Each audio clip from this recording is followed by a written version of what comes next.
Hello नमस्कार, welcome back to my channel call क्रिकलिसिस। Indian cricket team ने इस दिल को अब इतनी बार तोड़ा है कि ये हार बस इस जख्मी दिल पर एक और घाव की तरह लगती है। और ये हार इसलिए नहीं चुभती कि बस हम सिर्फ हार गए या सीरीज में पीछे हो गए, इसलिए चुभती है कि we are now getting defeated consistently and consistently bad and we are not performing well consistently as well. So आइए इस वीडियो में हम डिस्कस करते हैं कि क्या फैक्टर्स थे इस डिसअपॉइंटिंग कॉन्फिडेंस क्रशिंग हार के लिए, इस इंडियन टीम के लिए and specially for its captain. So first and foremost reason guys, मुझे लगता है हमारी हार का या इस सीरीज में 2-1 से पीछे होने का is no support to Bumrah. जी हाँ, no support to Bumrah from both batting bowling and कल तो शायद from the fielding perspective as well. We have been not batting well quite since a while now. Those collapses in batting order, those top order failures. But हम लोग batting के बारे में detail में next segment में बात करते हैं. Let's discuss about the bowlers not supporting Bumrah enough. Yes, Bumrah has been the lone warrior in bowling department this year. Other bowlers like Siraj have had their moment. Akash has bowled well. Harshit Rana had his moment in the first match. But if you look back at first match at Perth, you will see that Bumrah was the one who played the major part, of course, and he was responsible for that victory. He took that victory single-handedly on his own. But he had that support from Siraj and Harshit Rana. Both of them were creating pressures and both of them were taking wickets as well. Their name were there in wicket column. But what started happening from Adelaide Test happened in Brisbane and happened here as well is bowlers not able to bowl consistently well, and then if they are bowling well consistently, they are not able to convert those spells into the wicket. I'll go back and I would like to talk about the figures. Bumrah has bowled most number of overs, which is tiring in its own, but number of wickets in this tour till now, till this fourth test match, Siraj has taken 16 wickets, Akash has taken 5 wickets, Harshit Rana has taken 4 wickets, and Ravindra Jadeja has taken 4 wickets, making the tally to 29 wickets. And Bumrah alone has taken 30 wickets, which is one more than all of them combined, which shows you that how much single-handedly this person has been carrying the whole the heaviness of this bowling lineup on his own shoulders. So we have to look into some bowler, maybe Siraj or someone has to step up and take those wickets along with Bumrah. Probably Siraj, we say that he's someone in the recent years has been bowling most of the overs for India, maybe more than Bumrah as well. And seems like he's running out of petrol. He needs a rest. Everyone is indicating that because you see Siraj, that bloke is coming up. His bowling is heart out. His bowling lens. He had his moment as well in this test matches, but I think he needs rest. He's running out of that fire because he looks under par. Let's see, he looks under par than his previous performances. He doesn't there is no spice. Yes, there were 1 or 2 occasions where we found that spice in his bowling, but yes, this is not the Siraj we are look to watching. He's being thrashed at 4 or 5 economy, and with that kind of economy rate in Australia against this Australian middle order batting lineup, especially Smith, Labuschagne head, I don't think that's going to work. And coming back to Akash, yes, we would say, I had said before as well, Akash is a skiddy kind of bowler. His ball comes and skids along. And I feel personally as a cricket enthusiast that in Australia, you need someone who can bang the ball higher and bounce it up. So what is happening with Akash as well? There was a specific interpretation from Dinesh Karthik as well, and Harsha Bhogle, and the stats say that Akash has been consistently bowling at that 7.3 meter length, and due to comparatively has lesser pace as well other than the Australian bowlers, and hence it is making easier for batsmen to play his ball on the back foot with that 7.3 meter length. But we would expect him to bowl little bit further, come to that 6.9 meter length where he can get that buzz and bounce. But of course, Pat Cummins, probably if we compare him to Pat Cummins is taller, Scott Boland is taller, they have a higher arm action, and because of height and higher arm action, when they pitch at that higher 6.9 meter length, that will bounce more. And if Akash Deep wants to generate that bounce, he has to bowl at 7.3, but it's upon Akash Deep. They're international players, he has to work with his coaches, he has to work how he's going to put the ball half a meter further in pitches like Australia and get those wickets.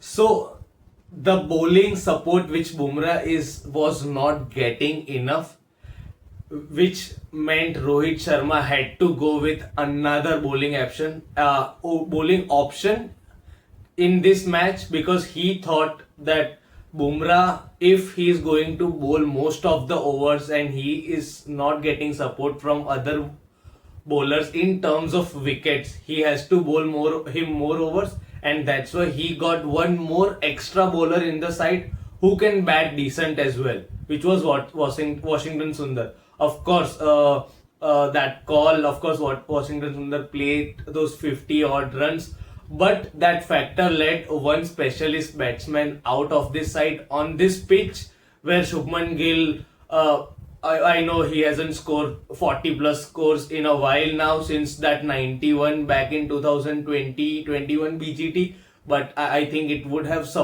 he would have given better support in these conditions in this second innings, which as per Manjrekar was the turning point, or probably the first foot which was already put wrong on this pitch. But yes, why we are talking about all this batting of Washington Sundar requiring, or Shubman Gill missing out something, because of three batsmen I would like to refer is Rohit Sharma, Virat Kohli and Rishabh Pant. Top order not performing consistently since long time now. Some odd player performing, but we need the stalwarts and player of this caliber to perform. What problem Rohit Sharma has, I think he can know better. If you see, his footwork is going wrong. There is early charge but there is a short footwork which is not long enough, making him play false shots, and it doesn't look like a player he is in the white ball, because red ball doesn't bounce like white ball, red ball doesn't move like white ball, and hence Rohit Sharma looks slight scratchy for the white ball. I don't know, because of the age, there is no hand-eye coordination, or if there is lack in confidence because of the past score and the pressure of captainship and to retain the BGT trophy. Something has been playing in his mind, but Rohit Sharma is a decent test player, is a good test player, but at this point of time, he doesn't look the player he is, or someone who fits in this side as a batsman in this playing 11. Coming to Virat Kohli, I think Virat Kohli again, one of the greatest of all times, and I am just a cricket enthusiast and I am no one to tell him what to do with his batting. No one can. But I think we are seeing a pattern. There is a pattern now. He is getting out in the similar pattern. He did work on himself. He performed really well. He played with his mind. He controlled his mind. It was a mental control game. He did well in first innings, but of course that run out with Yashasvi Jaiswal played on his mind, and probably there was a lapse in concentration. He was run out. Yashasvi Jaiswal was run out, and post that he got out going for that another wide delivery. In this match again, he was leaving the balls, and again there was slight lapse in concentration, and he was gone again, searching or trying to place that outside of delivery, which was harmless. I know one or two balls earlier there was a ball which he tried to leave and was close to off stump, so probably that was in his mind or something, but that the false shot was induced by Australian pace bowlers and Virat Kohli. once again fell for that trap. I think his fellow goats like Steven Smith, you see him switching his position and adapting each and every match as per ground and situation. I think Kohli should do that. He should be adapting and he should be doing really well. Coming back to Rishabh Pant, I know that that boy plays that way. It is his game and it has given huge amount of results. We have got wins, so I don't know we can get up and tell Rishabh Pant that no, this is not the way you're going to play, or even Rohit Sharma can tell them that. But probably I think it is high time for Rishabh Pant. He should understand the situation when to play that kind of shot or cricket. I think if it was second session or something, I don't mind him going for the shots or something, but he should know he was the senior most in that lower order, probably at that time in batting, starting the third session and taking that risk at that point. Was he can take risk, of course it is given as result, but when to take risk or that kind of risk, that point was very crucial. Australia was sniffing some kind of loophole and they would get inside us, and they did get at loophole because of that shot from Rishabh Pant and his wicket, and they got chance to come back into this test match, and it was one of the most important turning point. So yes, we need to collectively look at our batting performance. There are a few additional factors as well. According to Mark Nicholas, India lost the match yesterday itself when they were 91 for 6, and India started dropping some catches. I think they dropped around 3 or 4 catches, and they were unable to choke Pat Cummins by giving him a room outside off. I know they were attacking and bowling fuller length to other batsmen, and once Pat Cummins started coming, or once Pat Cummins was at the strike or something, so they were bowling him slightly like shorter lengths and trying to bounce him out or something, but which was not even on the body. So according to Mark Nicholas, not being able to choke Australia yesterday at 91 for 6 took the game away from us. Otherwise we had a good chance of winning this test match actually. So that was one factor. Another factor today, I think late in the day, the controversial call of Yashasvi Jaiswal. I think let's put the facts out here. I think yes, we all did see that deflection. Sometimes, according to Sunil Gavaskar, it was optical illusion, but probably there were two naked eyes. There was a clear deflection of the glove. Rohit Sharma confirmed that in the press conference as well, that it was fair, that it looked like a deflection or something. So even if the technology is not showing, third umpire has the right to overturn that decision if it is clear to him. I know there was no conclusive evidence on the technology, but he was clear to his naked eye, and I think he can override whatever technology is showing and give decision. So I think it